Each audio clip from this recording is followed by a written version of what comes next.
আসসালামু আলাইকুম। আশা করি যে যেখানে আছেন সবাই ভালো আছেন, সুস্থ আছেন। আলহামদুলিল্লাহ, আল্লাহ পাকের রহমতে আমরাও সকলে ভালো আছি, সুস্থ আছি।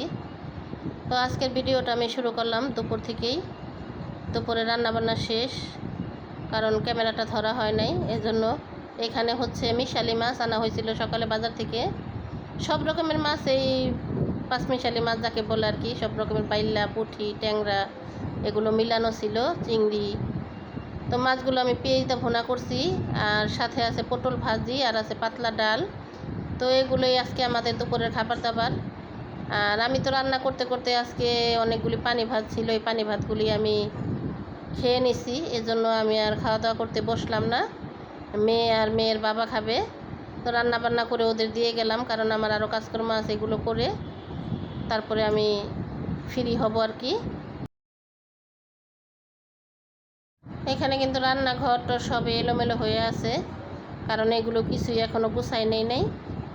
কারণ এখন খাওয়ানোর টাইম হয়ে গেছে, ওর বাবা আসছে কাজে থেকে, এই জন্য তাড়াতাড়ি আগে ওদেরকে আমি ভাত বেড়ে দিয়ে গেলাম, তো ওরা খাওয়া দাওয়া করুক। তো এখন হচ্ছে মাগরিবের পর, এই যে দেখেন আমার ভাইয়ের বউ বাপের বাড়ি থেকে বাদাম নিয়ে আসছিল, সেই বাদাম কিছুটা পরিমাণ আমাকে দিছে। তো এখানে আমি ভাবলাম কি যে বসে বসে বাইসা রাখি বাদামগুলো। তো বাদাম বাছতে বসে দেখি বাদাম, অনেক বাদামই পচা ছিল, নষ্ট ছিল। তো এগুলো আমি বাইসা তারপরে একটু রোদে দিব, রোদে শুকাইয়া তারপরে ডিব্বায় ভরে রাখবো। কারণ যেহেতু সামনে মেঘ বৃষ্টির দিন আরও আছে, যেহেতু ভাইজা খাওয়া যাবে। আর এখানে বাদাম বাছতে বাছতে নিচে গলা শুনতাছি ভাইয়ের মাইয়ার, আর হইলো ভাইয়ের বউ, কারণ এদিক দিয়ে যাচ্ছিল। তো আমি আবার ডাক দিলাম যে আসো, উপরে আসো। তো আস্তে আস্তে উপরে আসবে। আর এখানে কতগুলি কাঁঠালের বিচি মেরে দিছি ছোলার জন্য। কাঁঠালের বিচিগুলো সবগুলো ছোলা শেষ, কিন্তু আমার কিন্তু এখনও বাদাম বাছা হয় নাই। আর এগুলো হচ্ছে দেশি বাদাম, কারণ যেগুলো দেশি বাদামগুলো না অনেক স্বাদ লাগে, ভাজতে পরে একটা ঘ্রাণ বাইরে অন্যরকম। এই তো ভাইয়ের বউ উঠে আসলো। তো ভাইয়ের বউরে যে কোনো বিষয় নিয়ে একটু আমরা কথা বলতাছি, ভাইয়ের বউ, আমি, আবার এই তো ভাইয়ের মেয়ে আছে। তো এইখানে আমরা অনেকভাবে অনেক রকমের কথা কাটাকাটি করতেছি। তো ভাইয়ের বউ তো চুপচাপ বসেই আছে, কারণ যাই হোক না কেন, ওই যে আর একটা ভিডিওর ভিতরে আমি বলছি না, আমার ভাইয়ের বউরা অনেকে আছে দেখা যায় অনেক কিছু মাইন্ড করে বা রাগ করে আসে না, কিন্তু আমার ভাইয়ের বউরা ওরকম না।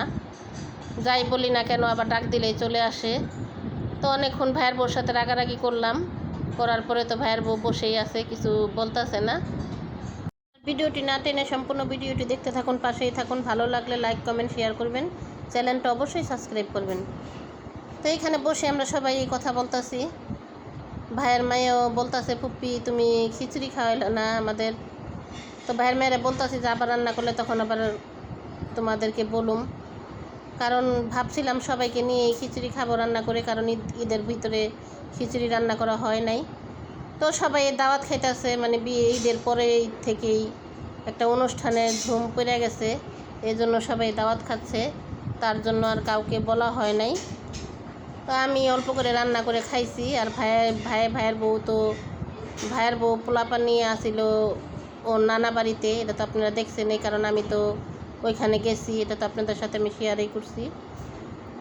তো এর জন্য আর কি আবার যখন রান্না করি তখন আবার বলবো বাচ্চাদেরকে।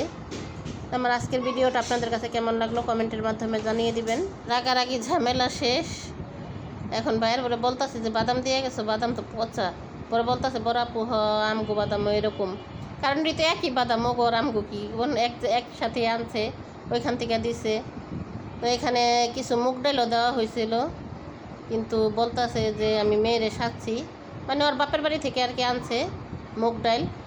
তো বলতেছে যে আপু, বড় আপু, ওই যে মুগ ডাল আপনার লেগে রাখছি, কিন্তু আমি কিন্তু ওইগুলো পরিষ্কার করতে পারি নাই, আপনি উঠে নিন। কিন্তু আপনার বাতিজিরে সাজছি আমি, যে তার পুপিরে দিয়ে নিয়ে আসে নাই। তো আমি বলতেছি ঠিক আছে, পরে আরেক সময় নিয়ে এসো, আমি দেখাই দেবো না, তুমি পয়সা পরিষ্কার করো। কারণ মুগ ডালগুলো না, এইগুলা হালকা টালা দিয়ে চলতে হবে, কারণ এগুলো সব উপরে যে ইটা থাকে শুকলাটা, এগুলোর সাথে আছে, কারণ ওর বোন আনছিল গ্রামের বাড়ি থেকে। তো এগুলি পরিষ্কার করে নিয়ে তারপরে রান্না করে খেতে হবে। তো এখন বলতে আছি যে ঠিক আছে, তা কী খাবা বলো, মানে কিছুই খাবে না, কারণ এত রাতে চাও খাবে না। রাত্রে বললাম না, রাত্রে 11টা বাজে, তো 11টা বাজে তো এখন খাওয়ার টাইম হয়ে গেছে। তো ওরা তো আরেক জায়গাতে দাওয়াতে খেয়ে আসছে, এই কারণে আর কিছুই খাবে না, আর বেশিক্ষণ বসেও নাই। তো এখন মেয়ে বলতেছে চলো তাড়াতাড়ি বাসায় চলো, পাপ্পা ভাত খাবে, তো এই জন্য এখন চলে যাবে ওরা। তো আমার আজকের ভিডিওটা আপনাদের কাছে কেমন লাগলো কমেন্ট করে জানাবেন। সবাই ভালো থাকবেন, সুস্থ থাকবেন। আজকের মতো এই পর্যন্তই। আল্লাহ হাফেজ।